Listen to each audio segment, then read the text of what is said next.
ঘিওরে উপজেলা প্রশাসনের আয়োজনে মাসিক আইন শৃঙ্খলা কমিটির সভা অনুষ্ঠিত।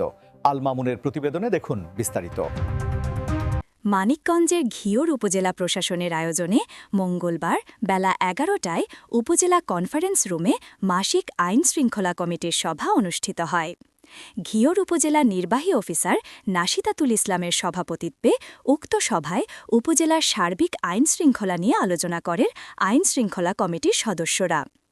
আলোচনা সভায় বক্তব্য রাখেন ঘিওর থানা, উপজেলা স্বাস্থ্য ও পপ কর্মকর্তা হাবিব আহসান, উপজেলা কৃষি কর্মকর্তা তহমিমা খাতুন, উপজেলা পরিবার পরিকল্পনা কর্মকর্তা মোহাম্মদ ফরিদুল ইসলাম, উপজেলা সমাজসেবা কর্মকর্তা জয়কৃষ্ণ সরকার, উপজেলা বিএনপির সভাপতি মীর মানিকুজ্জামান মানিক, বীর মুক্তিযোদ্ধা মেজবাহউদ্দিন খান, ঘিওর উপজেলা প্রকৌশলী মোহাম্মদ শাহিনুজ্জামান, বাংলাদেশ জামায়াতে ইসলামী ঘিওর উপজেলার আমির মোহাম্মদ জহিরুল ইসলাম, বালিয়াখোড়া ইউনিয়ন পরিষদের চেয়ারম্যান আলহাজ আব্দুল আওয়াল খান, সিংচুরি ইউনিয়ন পরিষদের চেয়ারম্যান আবু মোহাম্মদ আসাদুর রহমান মিঠু, ঘিওর সদর ইউনিয়ন পরিষদের চেয়ারম্যান মোহাম্মদ ওহিদুল ইসলাম টুটুল, উপজেলা বিএনপির যুগ্ম সম্পাদক মোহাম্মদ জানে আলম, গণমাধ্যম কর্মী আল মামুন প্রমুখ।